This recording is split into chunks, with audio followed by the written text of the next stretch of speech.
All right, I want to thank everyone for joining us today. Appreciate you making the time to attend tonight's meeting. Please turn off your camera and mute your microphone. And just as a reminder, the presentation portion of tonight's meeting is recorded, and the presentation along with the recording will be available on the CBE website in the coming days. Next slide.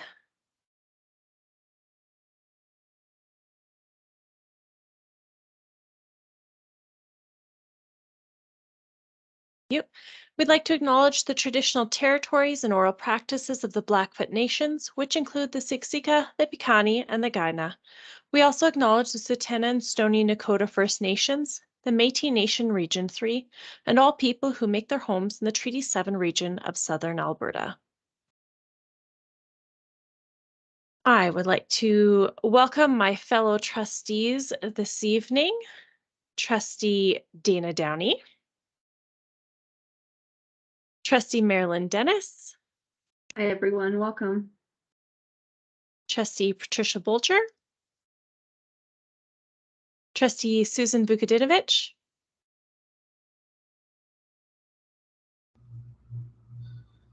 Trustee Nancy Close. And Trustee Charlene May.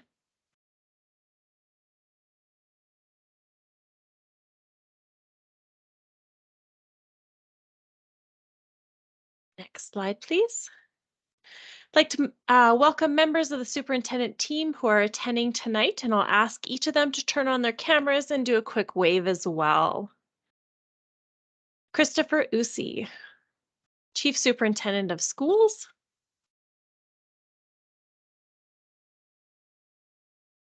There we go. Joanne Pittman, Superintendent of School Improvement, and also responsible for areas 5, 6, and 7, as well as research and strategy. Andrea Holoka, Superintendent of School Improvement, and also responsible for areas 1, 2, 3, 4, and inclusive education. And I'd like to welcome Marla Martin Esposito, our Chief Communications Officer.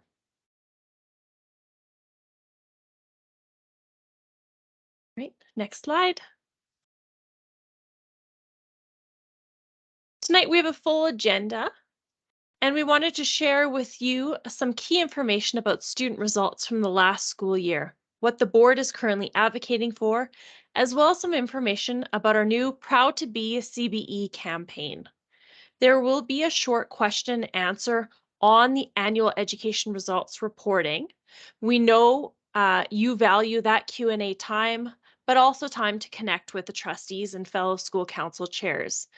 We have tried to balance both this evening.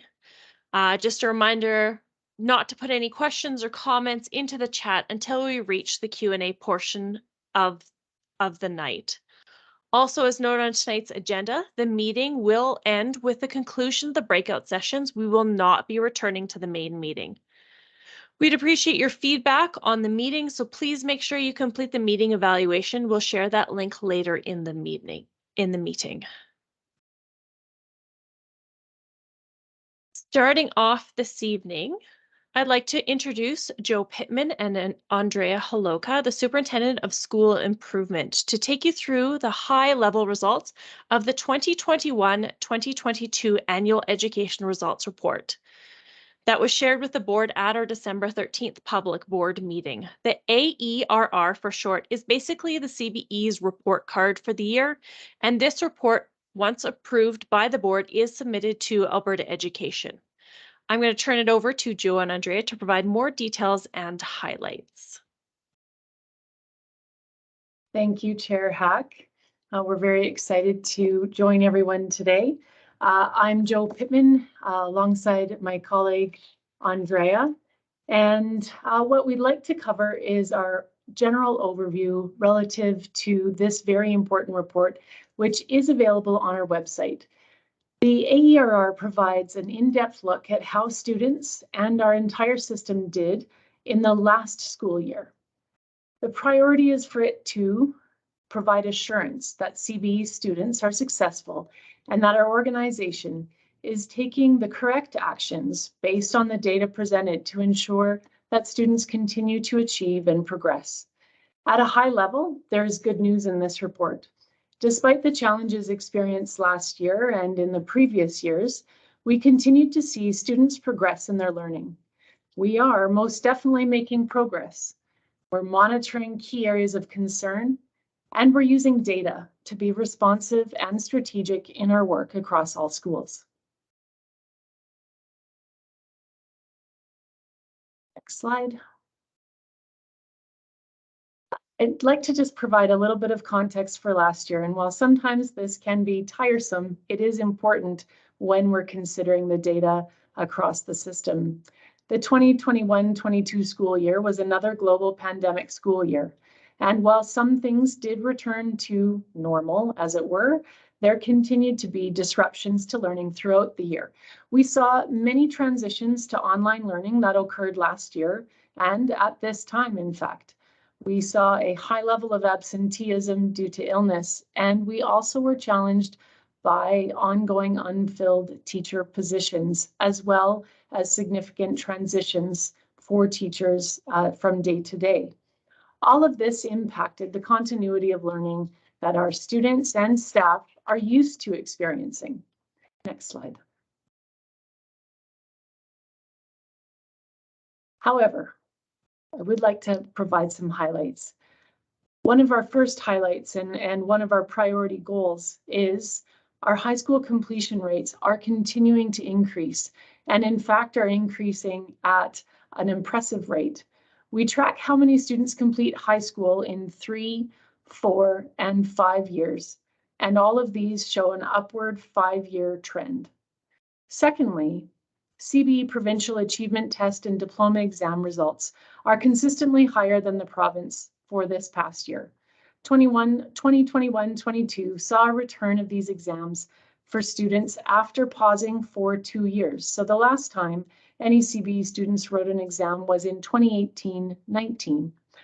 Overall diploma exam results were higher than the province at both the acceptable standard and the standard of excellence. In fact, CBE student results ranged from 5.9 to 8.8 percentage points higher than the entire province results at the acceptable standard, and were also significantly higher at the standard of excellence, between 1.7 to 8.3 percentage points higher for all students. In provincial achievement tests, which are written in grade 6 and grade 9, CBE student results ranged from 0.8 to 5.5 percentage points higher than the province at the acceptable standard, and at the standard of excellence, we had percentage points higher of 0.8 to 2.5 percentage points.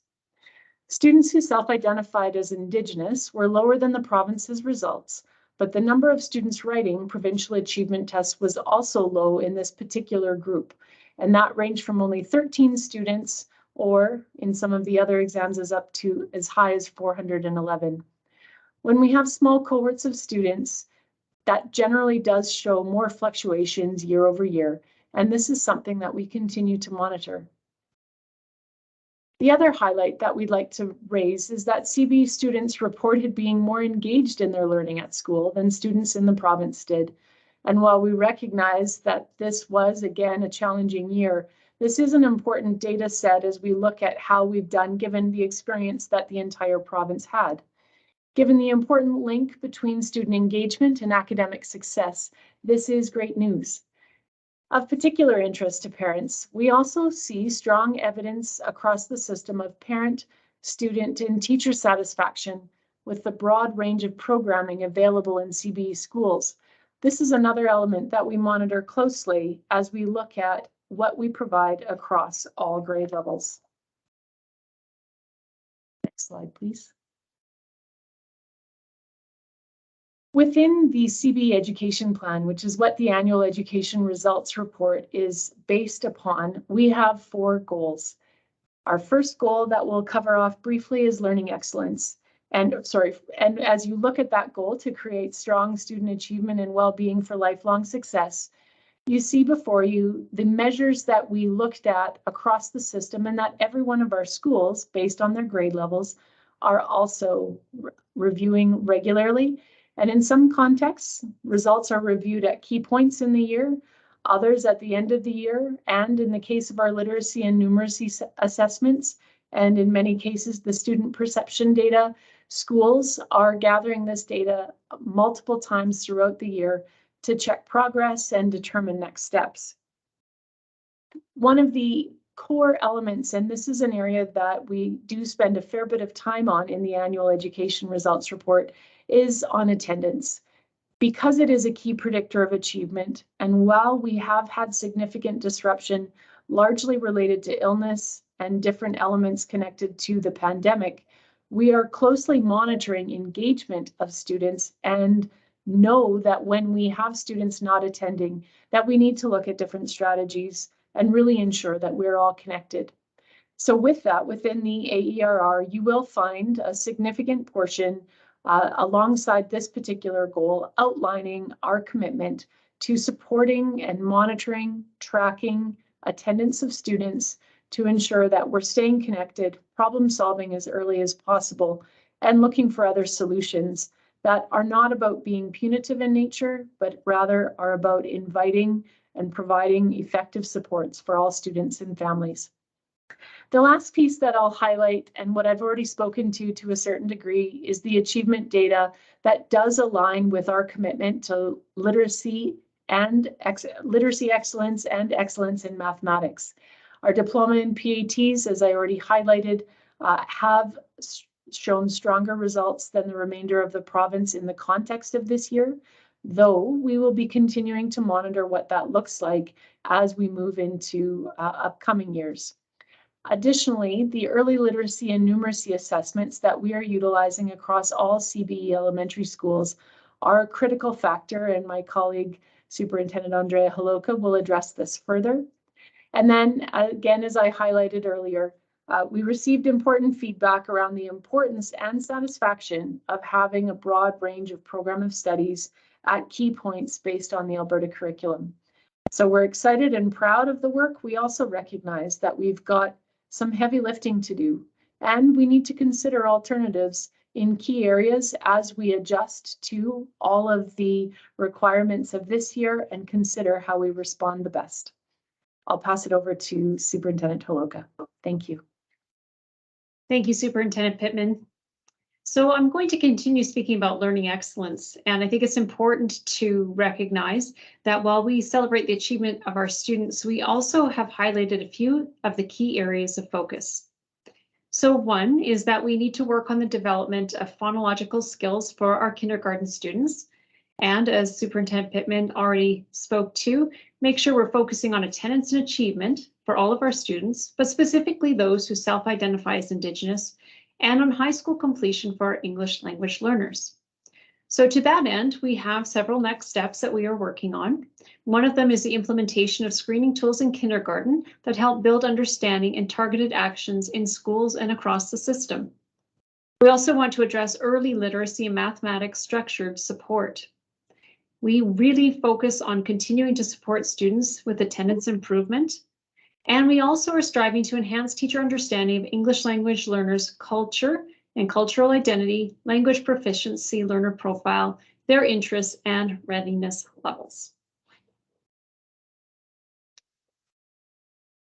The next slide, we will move on to looking at a different goal within the education plan and within the AERR, and that is our goal of people excellence. So a key part of student success is ensuring that leaders and staff demonstrate excellence.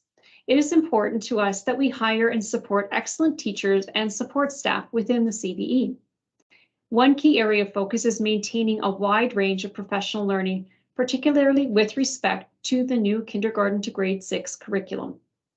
We also need to continue to work to embed some of our foundational documents in our schools. These include frameworks on mathematics, literacy, and Indigenous education, holistic lifelong learning. These are enduring documents that really are research informed and provide foundational underpinnings that create alignment and coherence for our schools across the system as they strive to create success for each and every one of our students. So we can move to the next slide. Here we focus on collaborative partnerships, and that is a goal that we have to foster relationships to support student success. It is a very important and key part of our education plan. It includes our relationships with you, members of our community, and key partners also within post-secondary and industry. It is through these partnerships that we're able to provide the breadth of programming for high school students outside of the extensive choices already offered in our system. And it's important just to note that our focus on partnerships are those that enhance our ability to support CBE's goals that are really centered on student success. So move to our last slide to focus on the final goal of our education plan, which is reported in our AERR. And this is on strategic resourcing.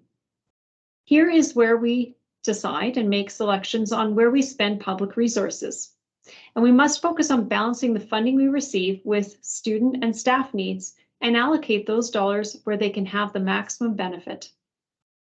Some of the areas that we are focusing on is enhancing technology planning and our use of software while continuing to develop digital resources in support of student learning.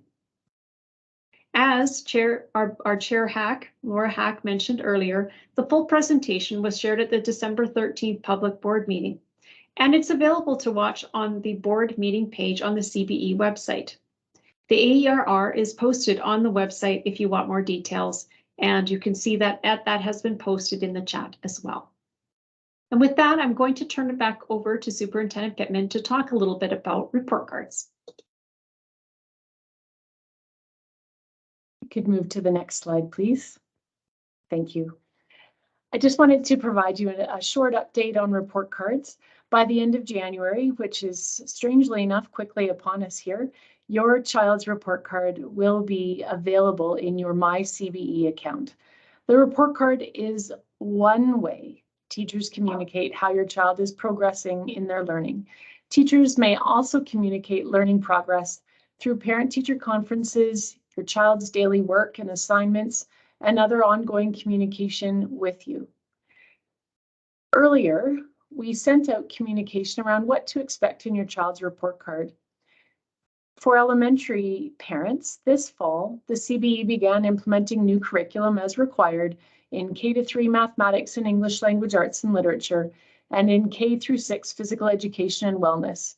We also had a small group of individual grade levels across specific schools engage in a small-scale implementation of the completed 4 to 6 math and ELAL curriculum as well. Some of the learning outcomes in the new curriculum are new, or they may have previously been taught in later grades.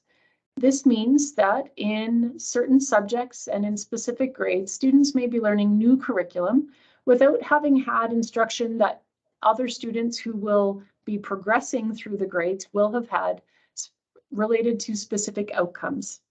And so what this can mean is that because when we provide a report card grade, it is specific to the outcome that is being taught at the grade level, there may be instances where grades look different than they may have previously. This is to be expected and is not a reflection of your child's ability. It is something that as teachers, we continue to look at how we support. And it may take more than one school year during a large curriculum implementation to build specific foundational skills. And that is something that we are attending to in all of our professional learning and all of the design of resources. While curriculum is grade specific, many concepts are revisited each year, and that gives students the opportunity to build on their previous knowledge and achieve success. Teachers work to plan the delivery of curriculum content in ways that are engaging, creative, and inspiring, and will continue to respond to the needs of students as we work through this transition together. As always, if you have specific questions about your child's learning, please connect with their teacher. That is such an important piece and step to take in terms of building understanding of where your child is at. And if you've got further questions, please do connect with your child's principal following that. Thank you. Perfect. We'll move to the next slide. We've reached, and we're right on time this evening, we reached the Q&A portion of tonight's meeting.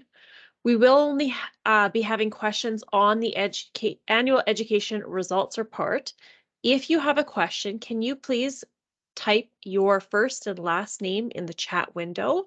You'll be invited to speak one at a time in the order of the chat window.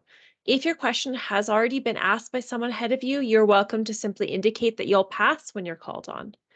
Please do not type the entire question in the comment or chat window as this is being recorded, and we want the questions and responding answers to be provided verbally to ensure everyone hears the question and answer. When called on, please turn on your microphone and camera and state your question. Trustee Vukadinovich, can I ask you to provide our first question? Yes, it's my pleasure to call on Mike Warren. Oh, hi, camera on too, I assume. I was going to ask that, my understanding of the available science is that achievement tests are best at predicting the income of parents whose kids are taking those tests. And so I'm wondering do our results just represent that Calgary has higher average income than the province, or are we accounting for that somehow? I'll pass that over to superintendent's team. Thank you. Thanks for the question. So educationally, the provincial achievement tests are reflective of the curricular outcomes that are taught by that specific grade level. And the context, while they are a snapshot in time, and there may be impacts, as with any assessments that we do that relate to external factors from the school, provincial achievement tests do provide an indicator relative to the success of students and their progress, not only within 1 year, so grade 6, but also looking at the following progress of those students in grade 6 when they then write grade 9 assessments, because we would look to see evidence of that continued improvement and achievement at grade level. And so while certainly there are always external factors that can impact student achievement, when we look at our results, we see strong results in areas where there may be less than the average income as well. And we see specific areas of growth and great progress. Perfect. I'll just remind everyone not to type your question or comment into the chat box. If you can put your first and last name, Trustee Vukadinovich, we'll call on you. Who do we have next? It's my pleasure to call upon Christopher Moen. Hi there. Thanks for taking my question. So my question is in regards to PAT results. And so the comments that were provided today, they were quite helpful, but I think about a week or two ago, Eva Ferguson out of the Post Media Group provided a slightly different analysis that was more or less comparing the 2022 PAT results to the 2019 PAT results, with the goal of trying to determine if and quantify the potential for COVID learning loss. So I was wondering if one of the superintendents could speak to that sort of question: is how does this compare and how can we quantify COVID learning loss? Thank you. All right. I'll ask Joe or Andrea to take that question. Thank you. Thank you for that question, Chris. Certainly, when we compare our 2021-22 results to the 2018-19 results, our 2021-22 results are lower in all areas. That lowering of achievement is to be expected when all told, and at its most simplest level, when one considers the level of disruption, missed school time, and the fact that when we have multiple years, there is an impact on student achievement. What we are monitoring, however, based on the 21-22 results, is given the broad impact across the province, are the pieces that we've put in place address the needs of students at this point in time in this single year. What I would not wish to suggest in the celebration that was identified around higher than the remainder of the province, what I would highlight is we continue to look at that is not our primary goal. And as we look to set out a manageable and measured plan that doesn't set panic into our students, because I think it's important to recognize that all students have had this experience. Our goal is to ensure that we have a measured plan to support students in moving forward, as opposed for them to identify that they are now lacking, rather that there are clear goals to what we need to cover. That has meant, however, in the course of this year, and while we've also had disruption this year in terms of attendance, what that has also meant is that teachers have been needing to make specific changes where they are going back in a way that they previously would not have needed to do to ensure that those foundational pieces of knowledge and skills are present. And so that will continue to be an expectation as we move forward and will require multiple years. Thank you so much. Trustee Vukadinovich, who do we have next? We have Brenda Pask, please.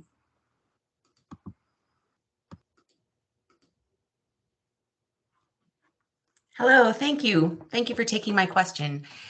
I'm just wondering, with regards to the comment on the high school completion rates that have continued to increase, how was this considered with regards to the concessions that were granted for final exams and the respective weightings that were assigned to the final grade? And I just wonder how those concessions resulted in higher high school completion compared to what we had before.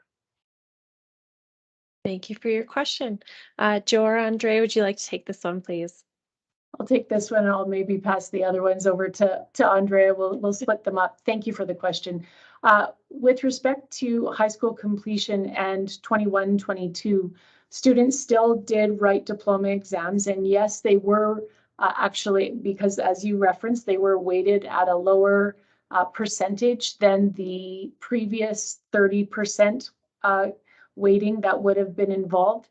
However, when we look at the analysis that is completed, the higher high school completion is also a reflection of the adjustments that high school teachers have made to ensure that students are able to complete courses and achieve all of the curricular outcomes. So there's a far greater more flexibility in terms of students being able to recover courses, retake portions of courses to ensure they're able to achieve.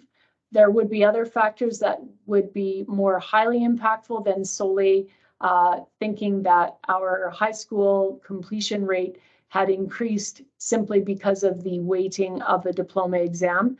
The diploma exam weighting being changed may have benefited, and in other cases would have actually impacted perhaps students in a different way, as that diploma exam is sometimes relied on to bring up a grade for some students based on what they've done over the course of the semester.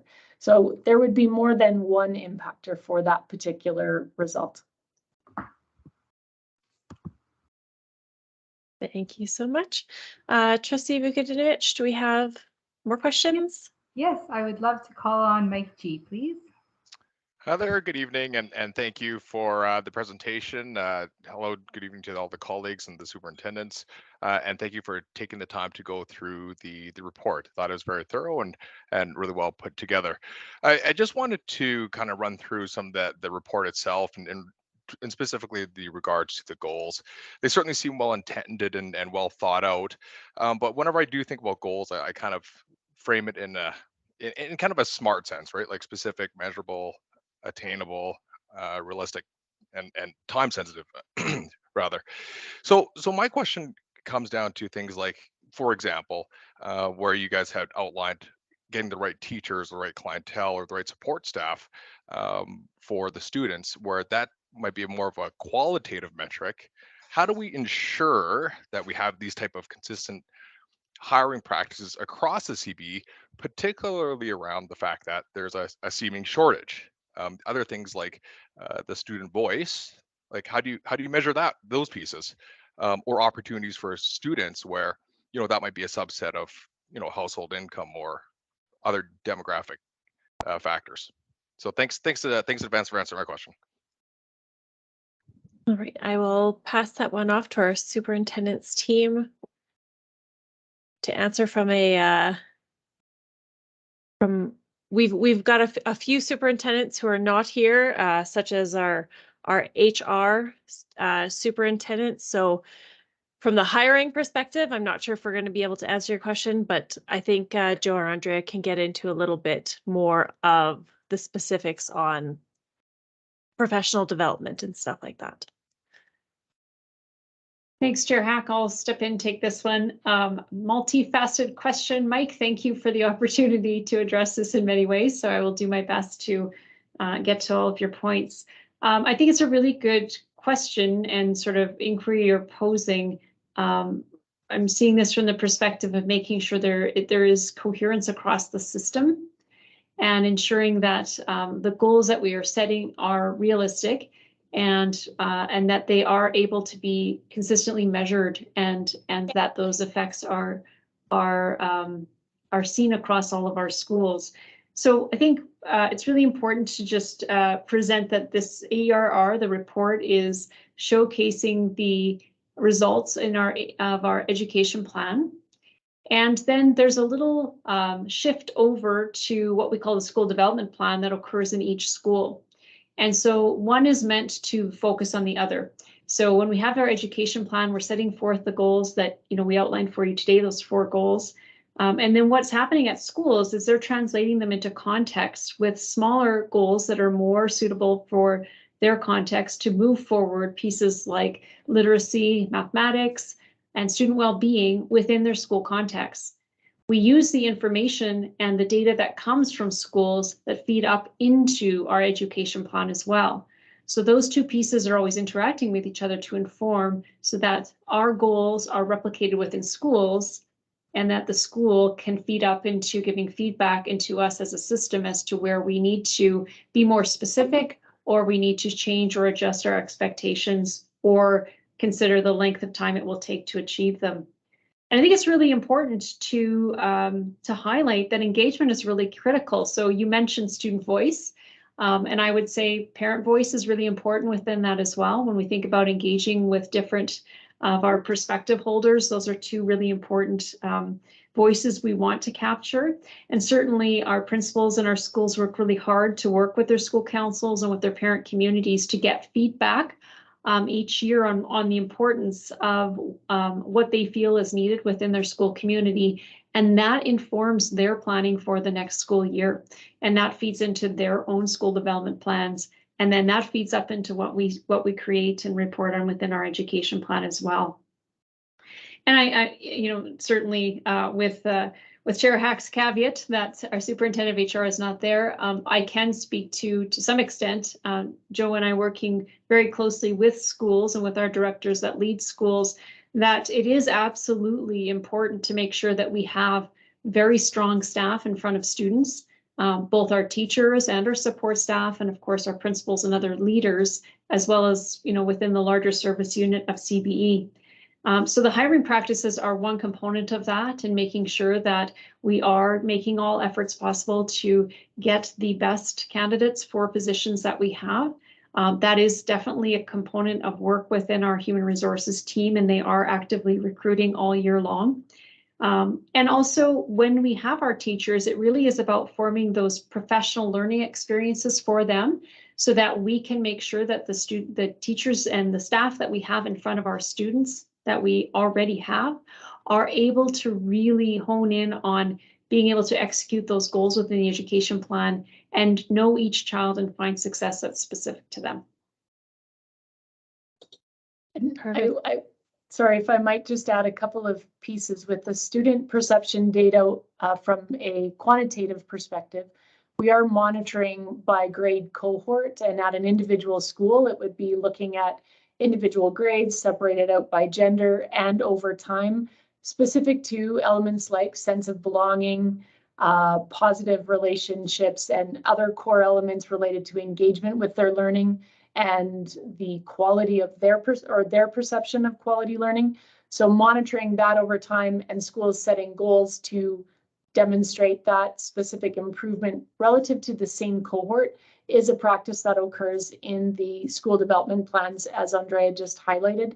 Then as a system, we look at that broadly speaking at individual grade levels holistically, as well as through individual cohorts. The other element within the people excellence piece specific to the data sets is attendance to the workforce planning data, the number of leaves, and the strategies taken to reduce that disruption are core quantitative pieces that we would be monitoring across our schools. And that applies to both certificated and non-certificated staff, so teachers and support staff as well. So that's an element that is reflected as a measure that we're looking to see. I would highlight that this AERR is this version of the AERR. If you look at previous, if you enjoy looking at historical documents, you will notice that this report is significantly different.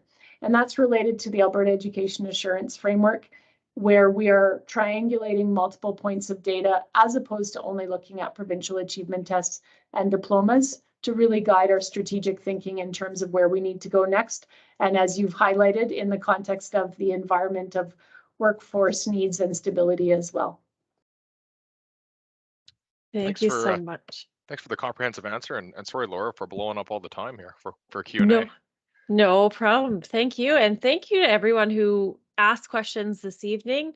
I think everyone on the call was able to learn a little bit more, and we have great superintendents of school improvement who are able to fully answer those questions. I don't see anyone else in the chat. Thanks, Susan, for confirming. I'm going to pass it off now to Trustee Bolger, who's going to share a little bit about our story and CBE with you this evening. Okay, hello everyone. Should I just wait for the first slide to pop up there? Or my first slide? There we go.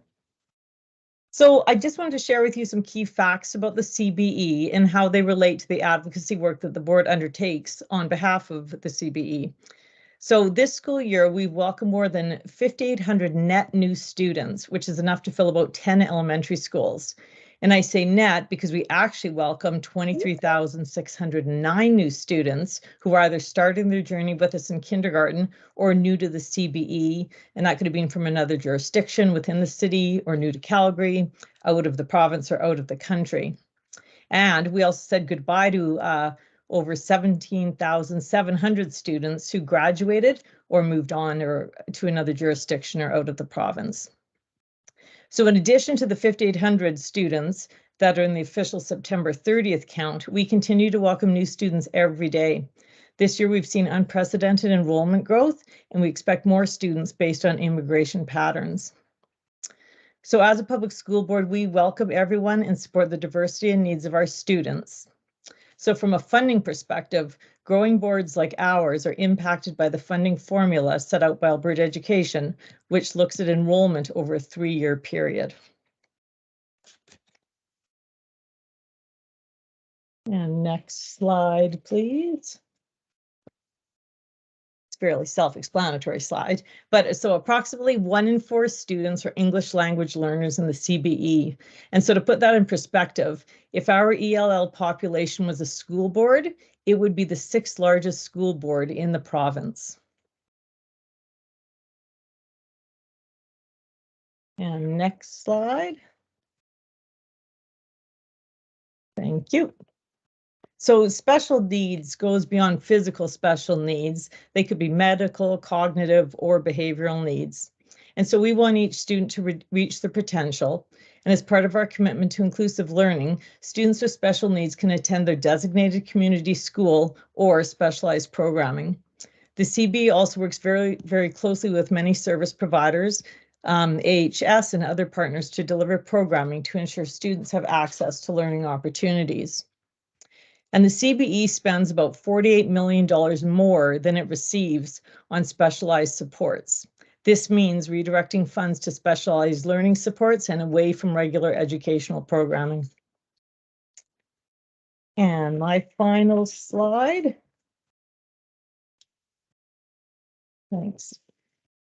Supporting Indigenous students continues to be an area of focus for the CBE, and Superintendents Pittman and Holoka highlighted this as part of their AERR presentation. Thanks very much.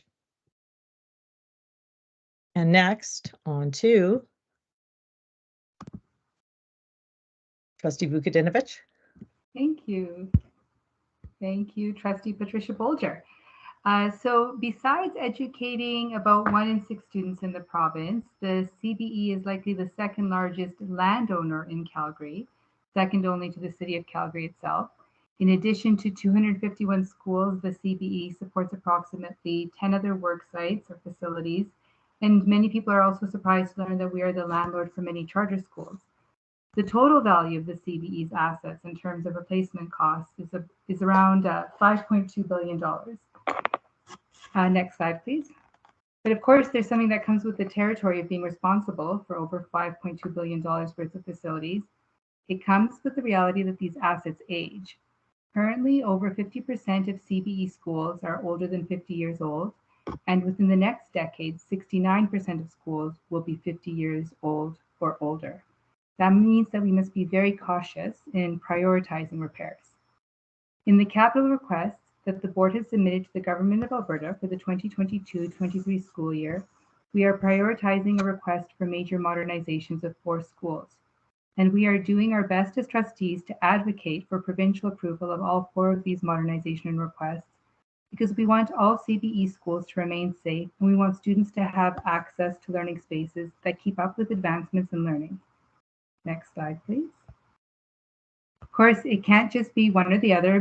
Modernizations in established communities or new schools in developing communities and our growing suburbs. It has to be both. Like CBE parents and guardians, CBE trustees are excited and grateful when the province approves capital funding for new schools. Calgary is a magnet city and we're a growing city, and this growth is mirrored in growing enrollment at the CBE, both in older neighborhoods and in new suburbs. We hear from parents in many different contexts that parents want schools where they live, and our planning team weighs various factors to achieve a careful balance between our requests for major modernizations and our requests for new schools. Ultimately, the capital plan is not about the buildings, it's about meeting the best needs of students. The CBE submits a capital plan every year to the Government of Alberta to indicate where we need new schools or to modernize older ones. And you can learn more about our capital plan by Googling the word CBE and the phrase managing space for students. And you can also learn more about our capital planning advocacy on our website. Next slide, please. And switching gears a little bit for my final slide, the CBE is the 3rd largest employer in Calgary, which is something you might not have known. We're behind Alberta Health Services in the City of Calgary in 3rd place. So that's a lot of taxpayers that we have. And almost all of our employees are covered by a collective agreement. Another thing you might be surprised to learn is that the CBE has very small overhead, and only a small group, about 200 people, are exempt staff that provide central support, because we always prioritize putting certificated teachers in classrooms. And now I will pass the talking stick to Nancy. Thank you, Trustee Vukadinovich. So moving on to the provincial election and board advocacy specifically, the provincial election is set for May 29th this year. Our provincial budget will know our allocation and even the results of our capital plan advocacy in March. So we continue to advocate for increased flexible funding, and here are some facts on the slide. Our funding has certainly been predictable. It just isn't adequate. So funding has not kept pace with enrollment or inflation. We're working with less per student than 10 years ago. Increasingly complex learning needs, which are not covered by existing funding grants, is also a reality. But our schools, our teachers know our students. And as a school system, we know that everyone's success will benefit from our ability to meet the needs of our students, and we need the flexibility when it comes to our allocation of funds. But what we really want to talk about this evening is about how to successfully advocate for increased flexible funding. Next slide, please. So advocacy is all about influencing key decision decision makers. And in an election, that includes voters, candidates, current elected officials. And ASBA, our Provincial School Board Association, will be focused on ensuring that the issues facing public education today are front of mind, top of mind in the upcoming election. And ATA will be doing exactly the same thing. I believe their initiative includes conversations about Albertans' vision for the future of public education. And as a board, we will be active as well. Every election is an enhanced opportunity and in fact, a pivotal time to ensure that voters, parents, grandparents talk about the importance of student success and community success, of the importance of publicly funded schools, the importance of public education. At CBE, we know firsthand, and we heard this evening, that our students are successful, even in difficult times. And it's been amazing for all sorts of reasons. For me personally, to return as an elected school board trustee after 15 years.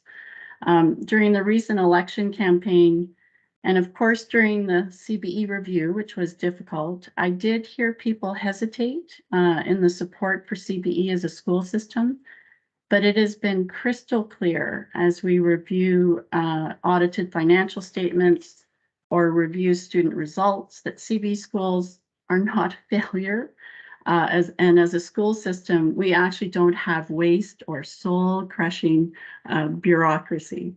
My colleagues are always get a little nervous when I use that term, but I think it's important. What we do have is thoughtful expertise and care in our teachers, staff, principals, and school administration that contribute and support student success. Most of our students, more of our students are graduating. We heard that this evening. Our students are engaged in thoughtful learning, and more of our students' results measure above the provincial average.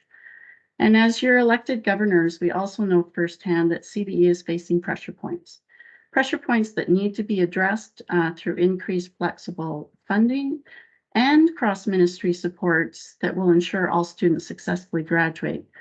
More to follow on those details. We will provide you with information sheets in the near future so that you can easily talk about how CBE is effective and efficient and a critical part of the public education sector, and that we need increased flexible funding.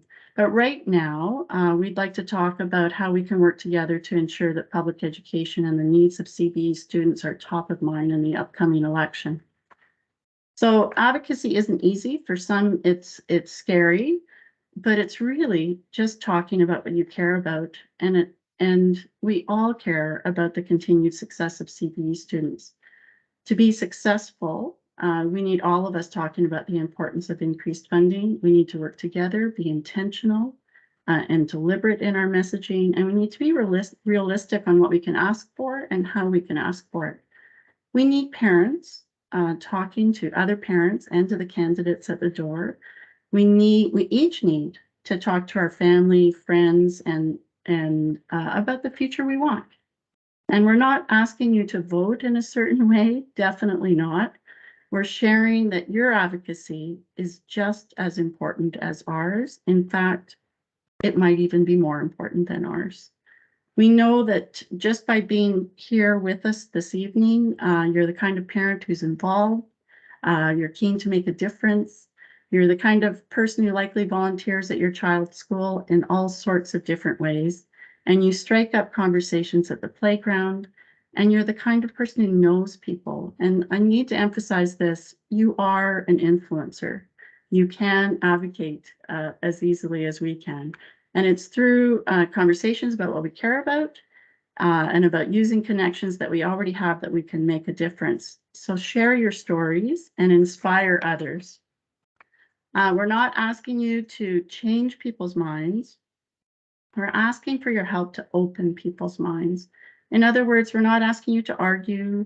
It's okay when people disagree, believe me. In fact, it's more than helpful because we need to talk and we need to create those solutions together in support of public education. Advocacy is about having political conversations and feeling okay to have those conversations. We need to remember that political conversations are really just conversations about the community we care about the community we want, and knowing that each of us has the power to make a difference. And I need to emphasize this point as well. When we share our stories, we are sharing our truth, our inspiration, and this is the most powerful way to be intentional and deliberate when it comes to political advocacy.